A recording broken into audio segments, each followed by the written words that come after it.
Hey everybody, we're going to do a little bit of news. I got the notice today, well, not today, but the other day, from the VHA, which I got right there.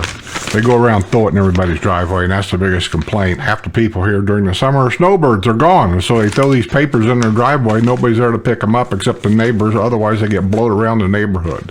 It is kind of a problem. The VHA, which is the Villages Homeowners Advocates or Association, however you want to put it. And then, of course, the POA, Property Owners Association.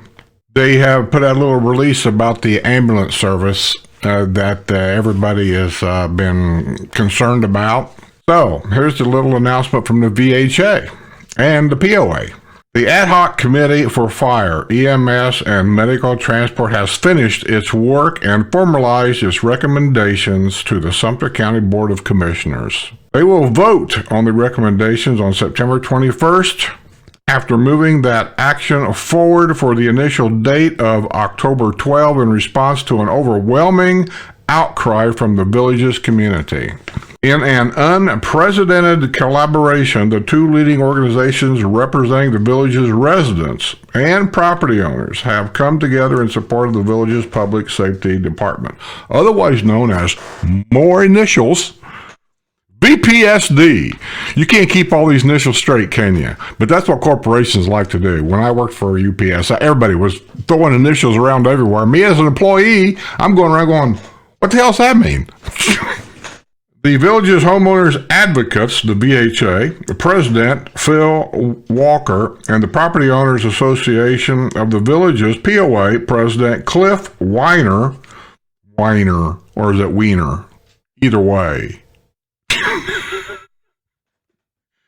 have agreed that their associations or no organizations believe strongly that VPSD, the Villages Safety Department, Public Safety Department, VPSD, we'll get that right there, should continue in its role as the lead provider of fire and EMS services in the villages. I'm not going to read all this. It's just these little notes that they send out reminds me of doing a book report when you was in I don't even know what, sixth grade, and you would just, and they said happy 500 words or more, right?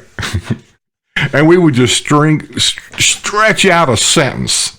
And sometimes I think that's what these are. But anyway, joking aside, I agree with that. I have never had a problem with the Villages emergency services from what I've seen. I've never experienced, of course, everything that they do around the villages. There's probably a few people that's got to complain about this or that. But I haven't never seen a problem with it. They've always treated me well when I needed them. They always treated my neighbor well when they needed them. And they were Johnny on the spot.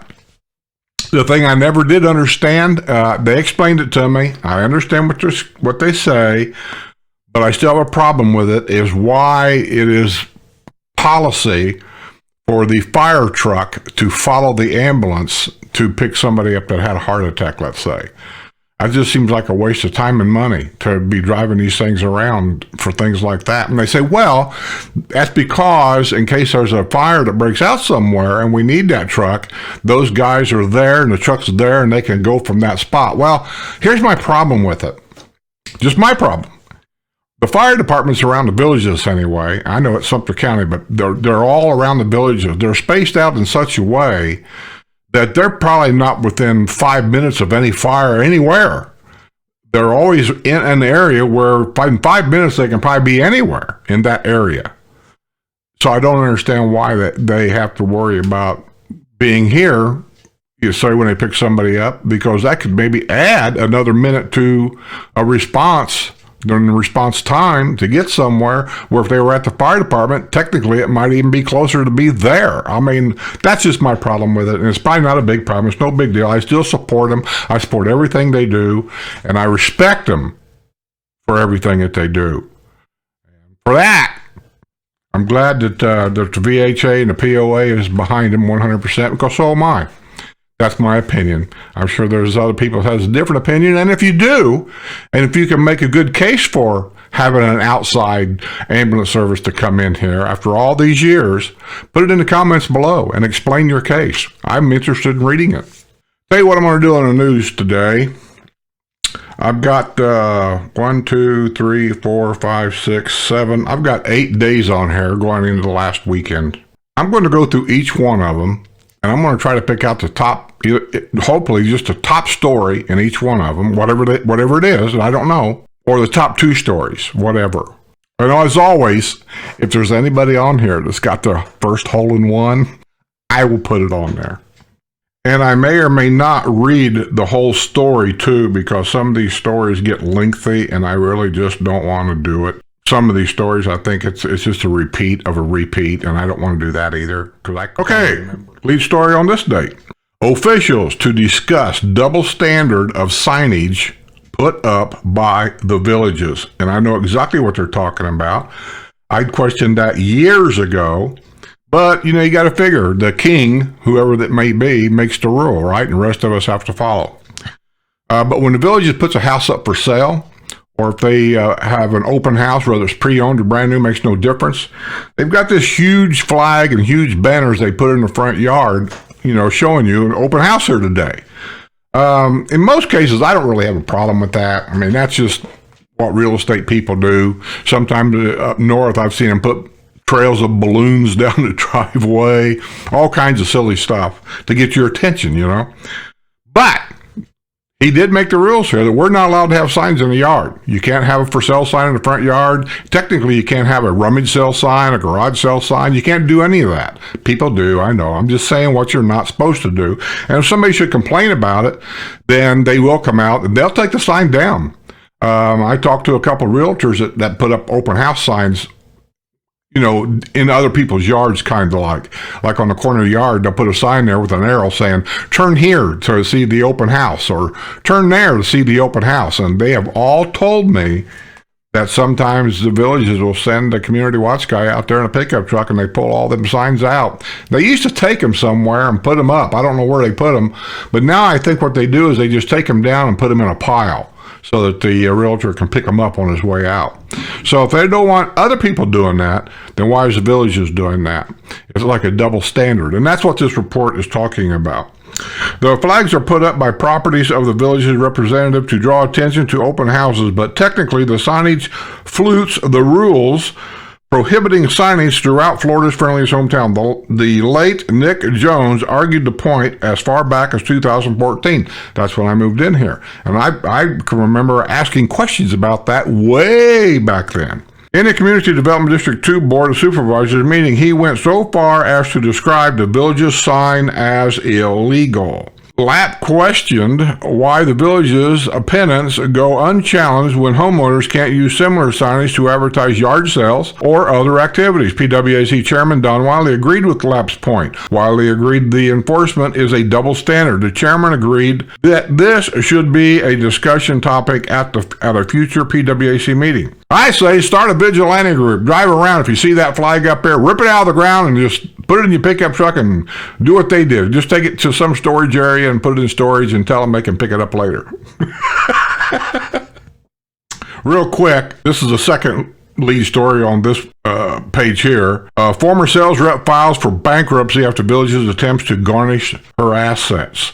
Remember the real estate people, the rogue real estate people, and the villages sued them because they were selling property and they signed a no-compete clause and blah, blah, blah, and they went to federal court in Tampa and they lost. Remember all that? I reported all this 2 or 3 times. Okay, if you're new, go back and find it because it was an interesting story. Pictures and all is there to be seen. Former sales representatives for the villages has filed for bankruptcy in the wake of a $603,700 judgment rendered against her and her associates earlier this year. Angie Taylor filed a petition Monday under Title 11, Chapter 7 of Bankruptcy Code in the U.S. Bankruptcy Court for the Middle District of Florida. Earlier this year, in a federal trial in Tampa, the villages won a $603,700 judgment against Jason Krantz and Christopher Dave, the former top producers for properties of the villages, who broke away in December 2019 to to form KD Premier Realty. They lured away a fellow Properties of the Villages representative, including Taylor and Nanette Elliott, who were also defendants in the legal case. After the judgment was issued, Properties of the Villages filed legal action to garnish assets of the former sales representatives. Taylor and her husband, Kirkland Malone, who was not named in the Villages lawsuit, have argued that they have retirement accounts and other assets that should not be part of the attempted garnishment by the Villages. That's true. I agree with that 100%. Your retirement accounts are protected. And I'm going to go back to a famous case, and that was found to be true in court. O.J. Simpson. They took everything he had. We all know the story. I'm not going to get into it, but they all wondered, how's he getting, like, I forget what it was, but let's say $10,000 a month retirement. It's because a lot of his money was in a retirement account, which is protected from garnishment and bankruptcies. If it's true for him, it's true for you. So I do agree with that. But I also don't agree that if you take a whole bunch of money yesterday in anticipation of being sued, put it in a retirement account today, and go to court tomorrow as a way of hiding that money, no. But if that money's been in a retirement account for, say, years on end and been accumulating over the years, yes, that money should not be touched. You got to have something in this country you can depend on. And if you can't depend on your retirement money to be a part of something that other people can stick their fingers in, then what's the use of even having it?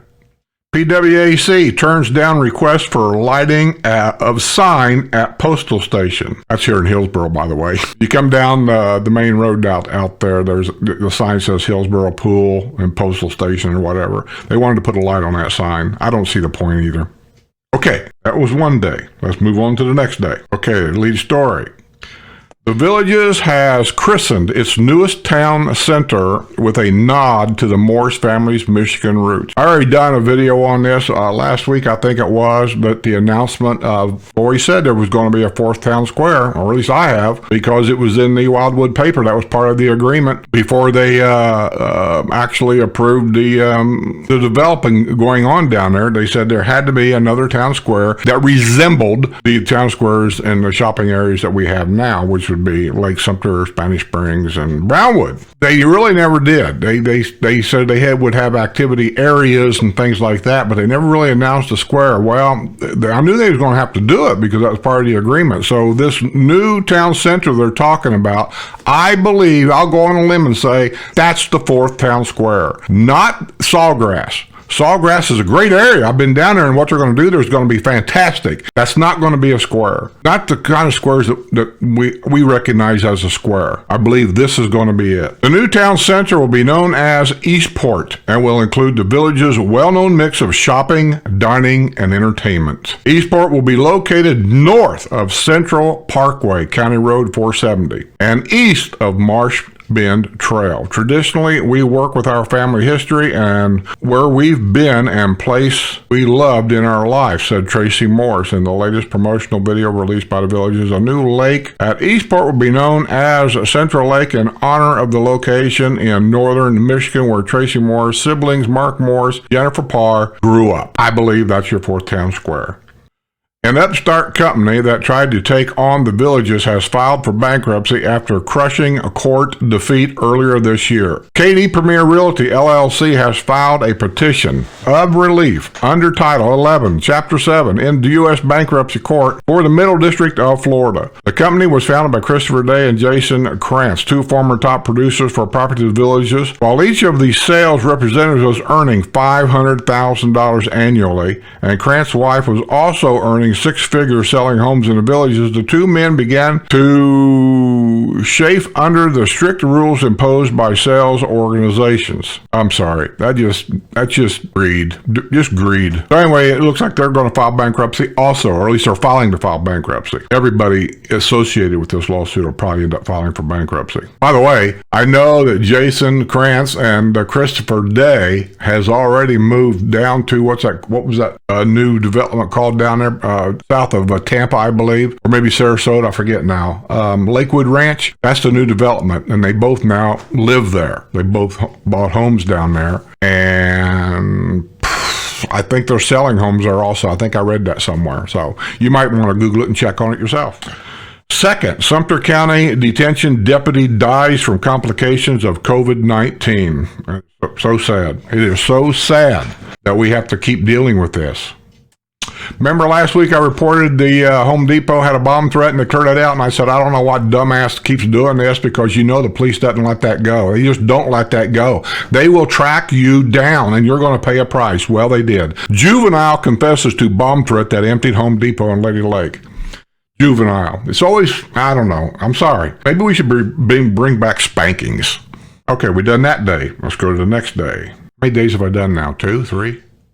And the lead story here is villager fights to keep landscaping that was wife's labor of love. I read this. His wife passed away. She saw some landscaping at somebody's house and she really liked it, with a stackable brick around trees and put flowers in it and that kind of thing. I'm kind of giving you a little description here. I'll see if I can get pictures on here, by the way, when I do all this, so you can see. This gets into exactly what I was talking about before in one of my other videos. She passed away. The dad looks out the window. I can relate to this because my dad was this way. With mom, we wanted to get rid of a lot of stuff that we thought cluttered dad's house. And dad says, when I look around here, he said, I see your mom. He said, no, I don't want to. That was hands off. He said, okay, that's fine. And that was the end of it. And this guy's that way. He sees his wife out there working in the yard and he don't want to mess with anything. Well, a new person bought in the neighborhood or next door or something. I don't know what. But somebody complained about it, said that the landscaping encroached on their property. And we have strict rules about that, where you can't do things within so many feet of the property line here and there without special permission. And so they told him it's got to be moved. And now he's fighting that because he doesn't want to move it, because his wife,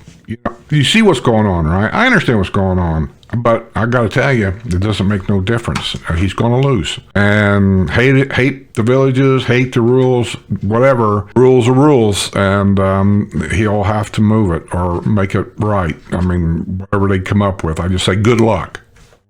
Day 5. The Villages revises holiday decoration policy after rocky initial rollout. Yeah, up north they had a lot of different decorations, especially around the holidays. They like to put flags, they like to put banners, all kinds of stuff around the gate entrance to whatever neighborhood it happens to be in. I personally have no problem with it. But some of these things they put up, people really don't use their heads what they're putting up. They put things up they're so big, and then with the wind blows, they like a big flag, and it comes out whipping. It's not very high off the ground, so if a car comes through there, or if a golf cart comes through there, the flag, smacks against the vehicle, and, so that's what they're just trying to eliminate, is that kind of thing. Or if the wind blows and if it's not anchored properly, it could fall over. If it falls over, it could fall over on a pedestrian, a golf cart, a car. It could cause damage. That's liability. And so if the Villages allows that, they come under the liability. And so I understand what's going on there. Well, they last year, they went to different communities around the Villages, not one area, just all around. And if they exceeded the proper distance, the height, and all this kind of thing, they took them down. And they took them to an area where they could be picked up later. I don't know what area that was, but they took them somewhere where it could be picked up later. People was in rage about it, that they took their flags. It becomes a political thing at that point, right? You took the American flag? I can't believe you took down the American flag. It gets into some silly stuff. People just starts reaching for something to throw at somebody. So now this year, they renewed the policy. They made some changes, saying you can have things, I guess, so many feet high, but it can't be here or there, and they have areas. They got strict policies of where something can actually go to be out of everybody's way. And as long as they're adhering to that, it's okay. They'll allow them to do it. Now, if they do take something down, they've said they're going to take it down and lay it on the ground right there where it's at, so they can pick them up later. They're not going to confiscate them anymore. So just know that, people. You just can't stick something up willy-nilly in the ground because you like it. You got to make sure that it's within policy. By the way, there's 4 major events this year because of the COVID taking off down here again. That's been canceled already for the fall.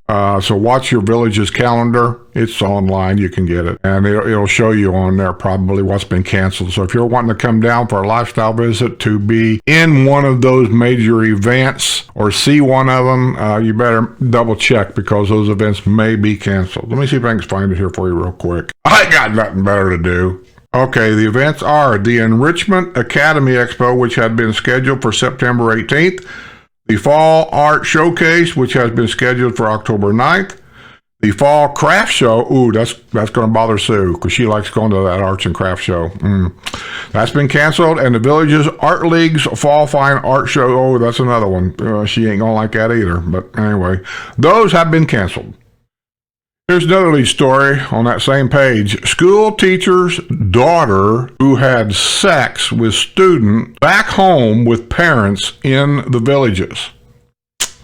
I don't know why we keep supporting these sexual offenders and kids that are drunk and druggies, and mom and dad keep bringing them home, bailing them out, letting them stay here, and they're enabling them to keep doing what they're doing. I don't know. It's like nobody has a price to pay anymore. Well, really, I'm going through this day, and there is a lead story, but it's kind of blasé, really, so this must be a slow day. Okay, well, there's like 3 lead stories. One of them I'm bored reading about. It's about other people that worked for that rogue realty company and what they found out about them. Aren't you getting bored with it? I kind of am.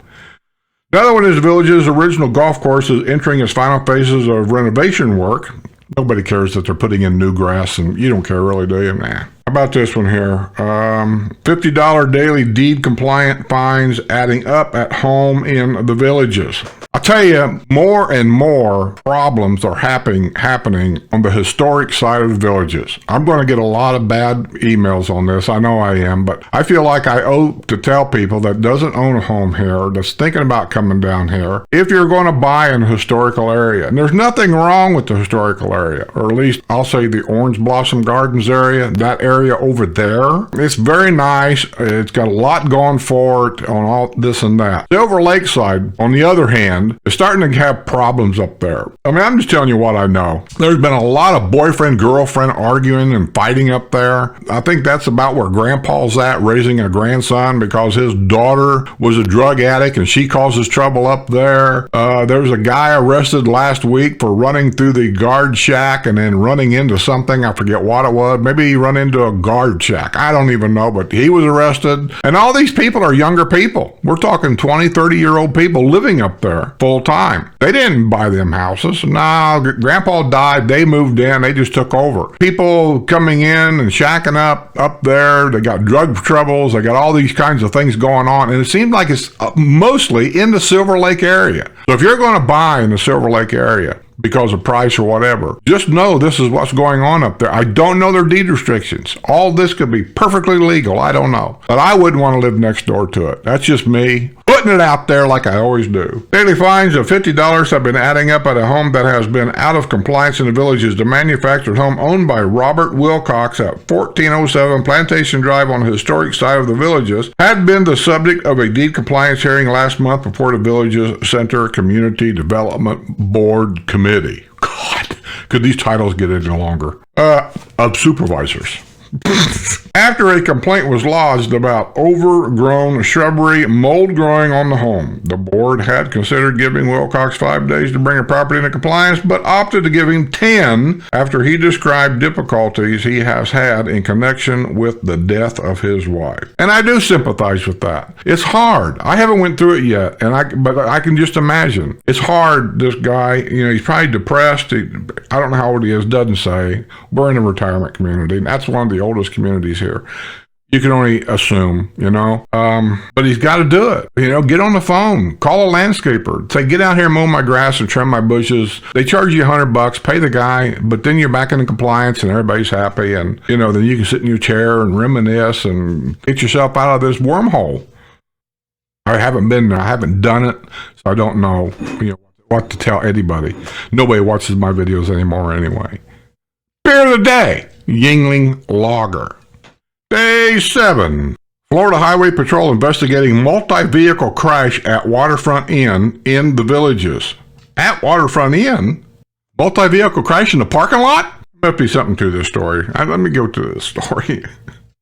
It just triggers my nibbiness. Florida Highway Patrol has investigated a multi-vehicle crash which created chaos Sunday evening in the parking lot at the Waterfront Inn in the Villages. A witness said an elderly woman got into her car at about 7 p.m. and the car took off like a bat out of hell. Her car reportedly went airborne before colliding into cars, pushing them into other vehicles, including 2 golf carts. Oh, I see now. Multi-vehicle. One car actually did all this. I see. The Village Public Safety Department responded to the scene with multiple units. Sumter County EMS and Sumter County Sheriff's Office were also at the scene at the Lake Sumter Landing Hotel. Yeah, believe it or not, that happens in Florida in general more than you would think. Elderly people, for some reason, I don't know what it is, they seem like they get the brake pedal and the gas pedal mixed up. I've heard this 100 times on stories that I've read. I don't understand what's going on there, but I can only assume that's what happened here. Maybe not. A lot of medical issues, people driving. We had a very tragic accident happen not too far from my home over here by Colony Shopping Plaza, where somebody had a medical episode in his, I believe it was a Cadillac SUV, and the Cadillac SUV took off, went across the golf cart trail, hitting 2 elderly people, ladies, in a golf cart, and killed them both. It was tragic, and poor old ladies weren't doing anything, just out shopping and having a good time. And actually, the guy in the car, had an episode. What can you do? Probably a heart attack, or who knows? All I know is these things happen. That's why I always say, watch out. Be careful where you go, what you do. Be alert. Don't walk around blinded. Don't walk around thinking that everything's hunky-dory because this is Florida's friendliest hometown, you know.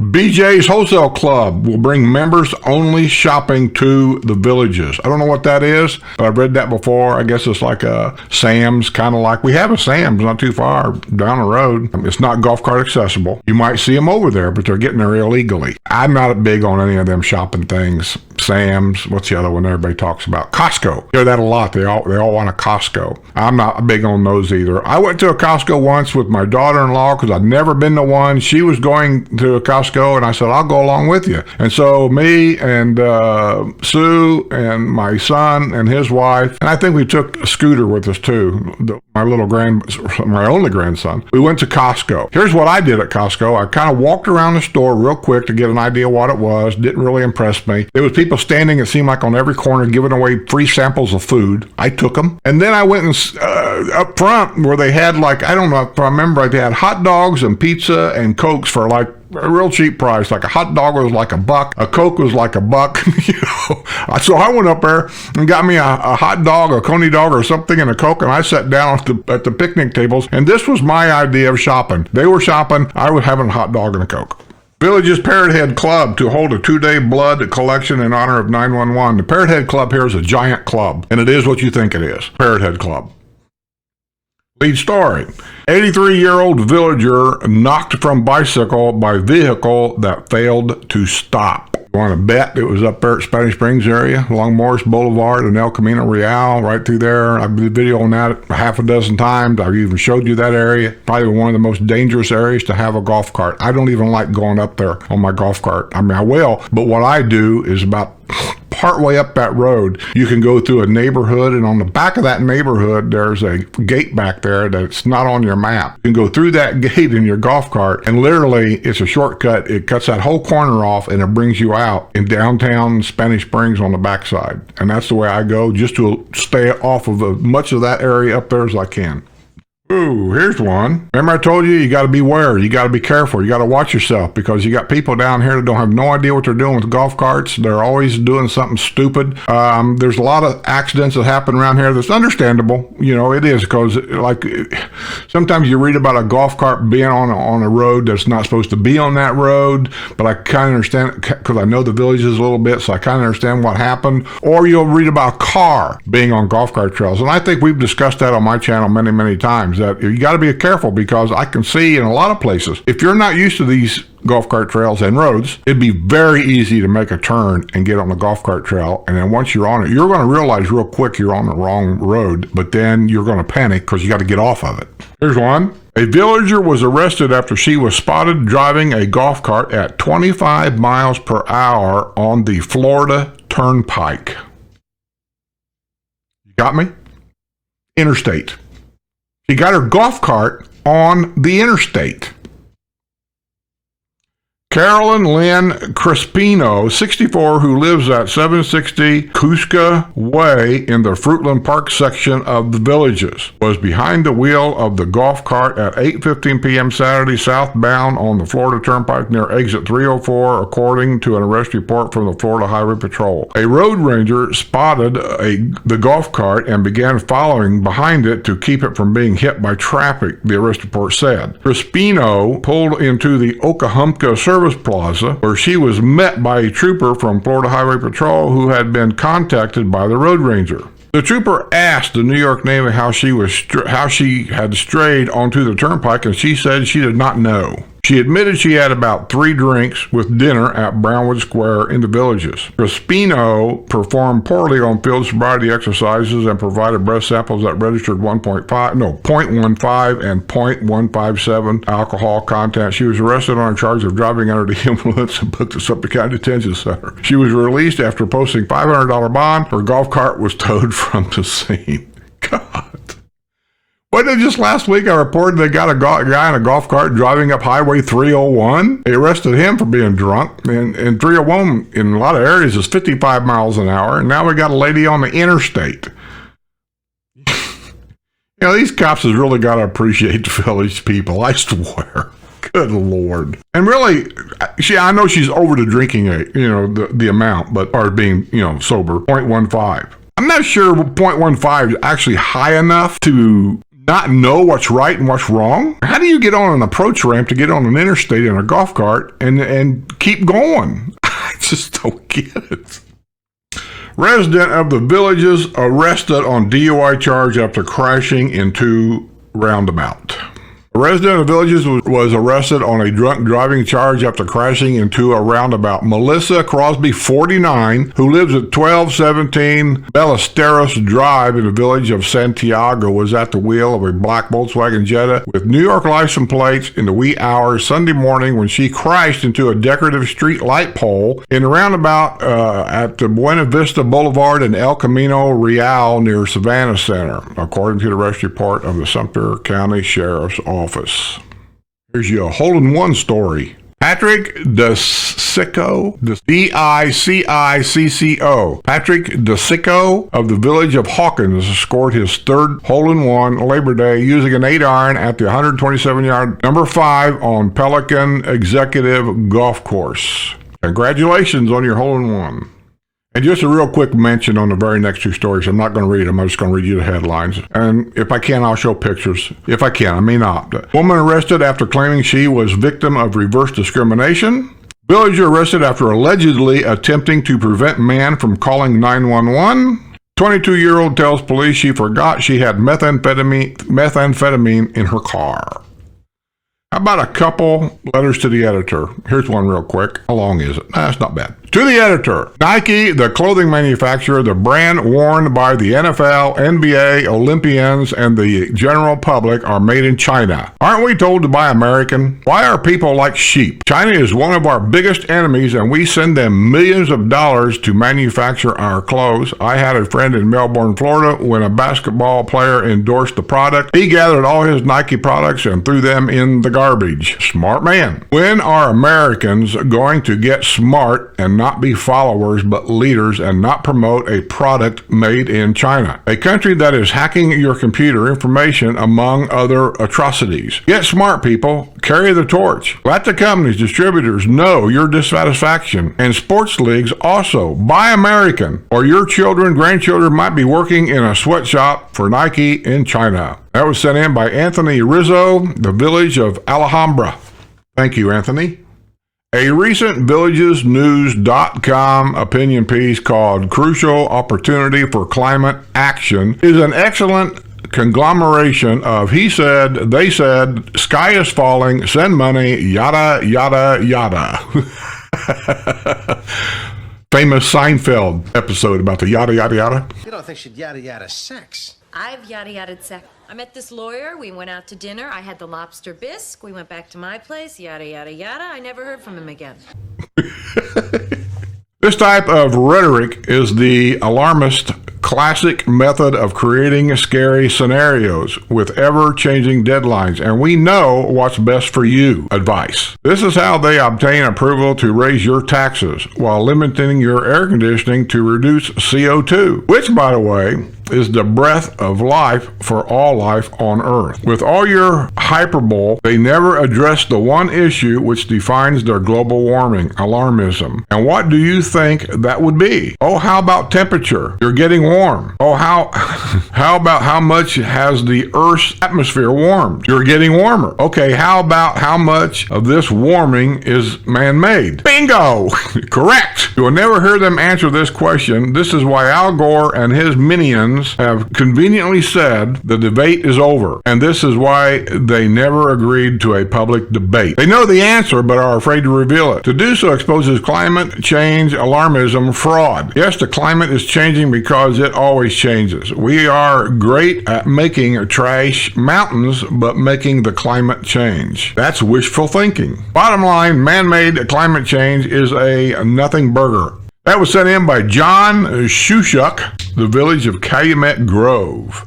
Okay, I'm going to tag this in. I forgot to put it in there a while ago, so I'm going to tag it in now. I usually give these away, and this seems like a good time to do it. We get these once a month from the villages to every resident. It's in the newspaper, and I give them away. I don't read them anymore. They're interesting if you have never read one or looked at one. There's a lot of personal stories from people that's bought homes in the villages, tells you who they are, what they find exciting here, things like that. And then also there's a little section, I don't even know if I can show it to you, but it talks about the new homes and the villas, and it tells you, the floor plans and things like that. Can you see that?